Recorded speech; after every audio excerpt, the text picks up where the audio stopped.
Cathodic Protection Training Course online, module01, page 2, part 1. Very important. A potential can only be measured in a laboratory as the voltage that we measure must be compared to a standard potential that is agreed by convention and must be measured in closed circuit condition. This diagram, electrochemische Corrosionprüfung, I got this picture online many, many years ago when it was pointed out to me. Well, I think it was in South Africa. It was pointed out to me that DIN 509, 50918, could not be achieved in the field for making measurements, for making potential measurements.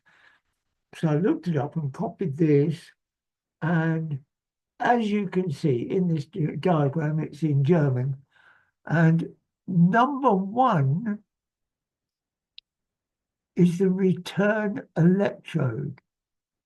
So that is the copper in a copper sulfate solution. Right. That in this diagram you can see 2 is the copper sulfate, saturated solution of copper sulfate, right?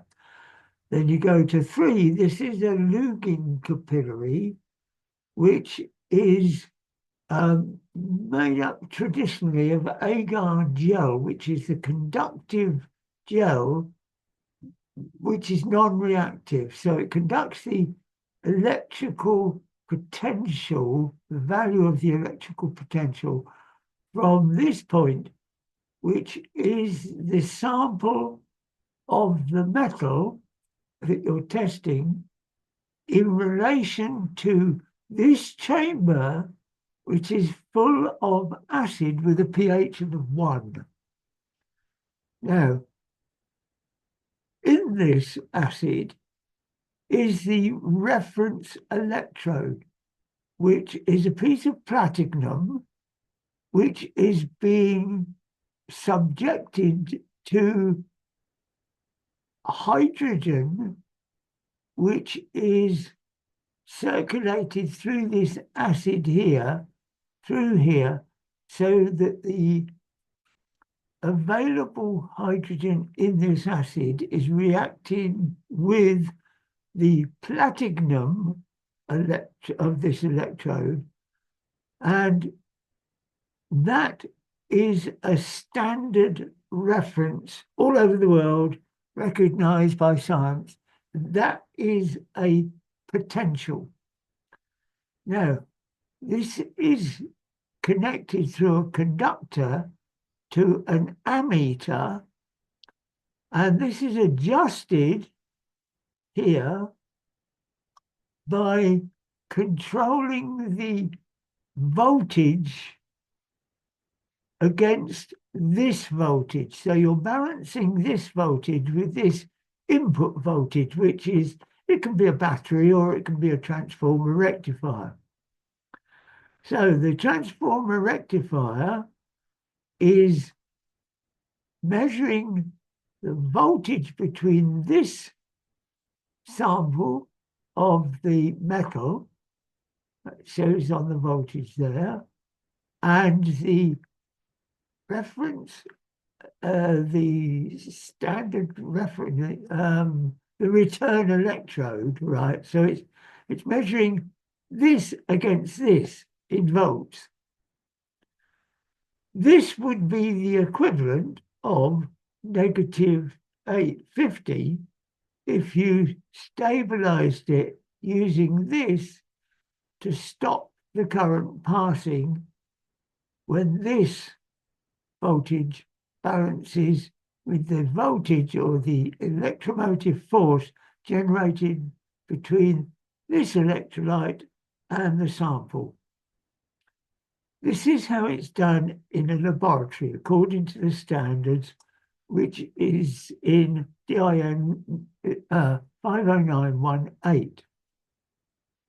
Very important that you look at that, you understand where the electric charges are passing and the balance of the potentials in this measuring system.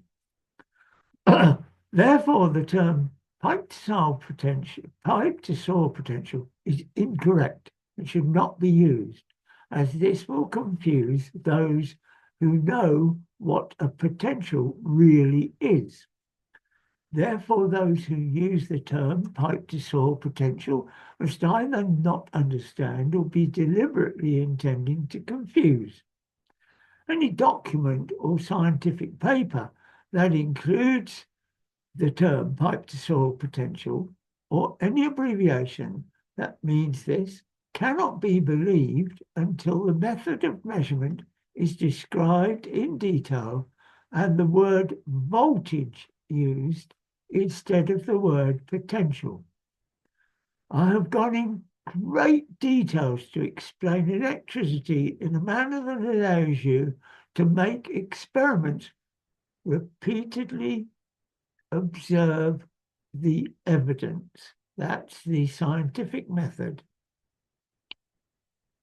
A potential is an electrical quality, and a voltage is a measurement between two potentials.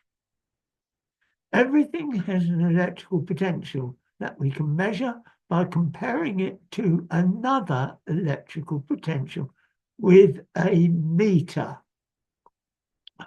A multimeter displays a voltage because it sets the zero potential, at the energy level of the black terminal that we refer to as the negative pole or negative input of the meter.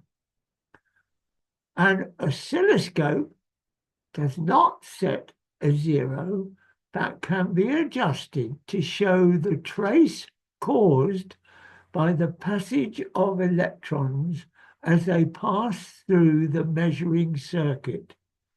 So you set your own zero, and the trace on the oscilloscope shows the difference between the topmost point of the wave and the bottommost point of the wave. That's the potential difference, or the voltage. There can be no such thing as zero potential, as that would be a void in the structure of the universe. And scientists, Gibbs free energy, look it up, have defined that as impossible. It's one of the laws of the universe.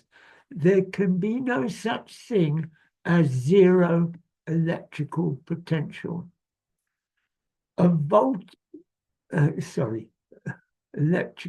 Zero voltage. Because the potentials will equalize out instantly. Free energy. We're measuring electrical energy. Okay. A voltage is always relational, and we must have a standard potential to relate every voltage to. It is seen in the 3 nails experiment that the copper sulfate electrode cannot be used as the standard potential we need in cathodic protection work. Because in the 3 nails potential, three nails experiment, we used 2 copper sulfate electrodes, and we can measure the difference between the potential of the two, and that is measured in a voltage. In a closed measuring circuit conditions, it is possible to relate the reaction of copper to a saturated solution of copper sulfate to the reaction of hydrogen to platinum that is shown in DIN 50918. And this is a hydrogen cell. And you can see that the acid with a pH of 1 is being pumped through here, and the H2 is being pumped through here. So this is pure hydrogen. There's nothing but hydrogen there. And the acid is being pumped through here to keep the whole system live. So the reaction that we're getting out of here, this conductor here in the circuit, is the reaction of platinum to hydrogen. And this is called a hydrogen electrode. DCVG proves that the measurement that we make in cathodic protection fieldwork is between two ground contact electrodes that reflect the ground potential at the contact point, at each contact point. This ground potential results in many electrical charges from an indefinable number of sources of energy. When we switch one of these sources of energy on and off, that's like when you set the one of the transformer rectifiers switching, we can measure the effect of that switching, but not define the corrosion status of the pipeline or metallic structure that we are trying to audit. So that's stop recording.